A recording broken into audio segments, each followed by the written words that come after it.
जिस तरह से शशि थरूर को एक आमंत्रण दिया गया वीर सावरकर पुरस्कार के लिए और उन्होंने ठुकरा दिया।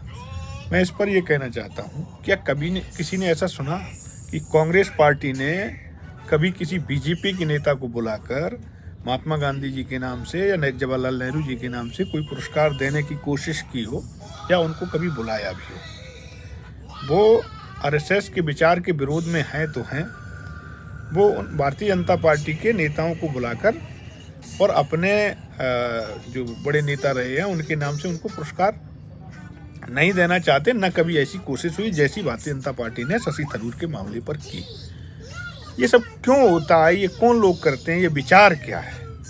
तो मैं इस पर एक बात कहना चाह रहा हूँ कि अभी एक सोशल मीडिया पर एक शादी का कार्ड वायरल हो रहा है जिसमें वो मुस्लिम परिवार है और अपनी 8वीं पीढ़ी पहले की बात बता रहा कि तब मैं हिंदू था और तब मैं उस समय दुबे मेरे थे और दुबे जमींदार लोग थे। तो इसमें दो बातें हैं। एक बात तो ये कि जमींदारी बचाने के लिए आदमी को अपना विचार, अपना धर्म, अपना पंथ बदलना पड़ता है। यानी अगर आपके पास कुछ संपत्ति है तो आप कमज़ोर हो जाते हैं। नंबर एक बात तो ये हुई। नंबर दो ये बात हुई, ये पलटने वाले कौन लोग हैं? उस समय जब देश में मुस्लिम शासक थे और मुस्लिम शासकों का जब ज़माना था तब लोग तुरंत कन्वर्ट होकर मुस्लिम हो गए। अब उन्हें हिंदू बनने में थोड़ा सा फ़ायदा दिखाई दे रहा है तो अपने आप को दुबे बताते हैं और 8वीं पीढ़ी पहले से अपना संबंध जोड़ते हैं।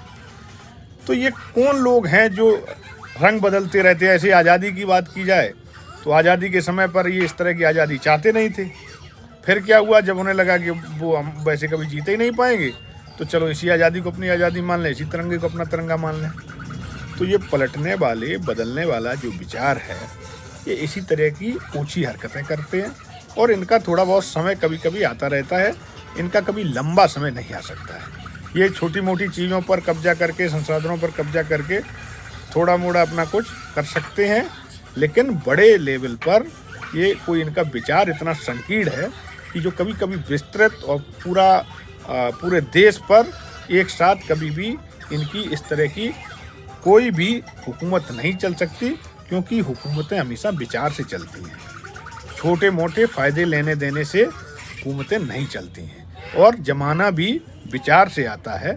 छोटे मोटी चीज़ों से या छोटे मोटी इस तरह की हरकतों से कहीं ये फ़ायदा ले लिया, कहीं वो बदल गए, कहीं यह बदल के ये फ़ायदा ले लिया, इनसे कभी एक दौर नहीं आ सकता है।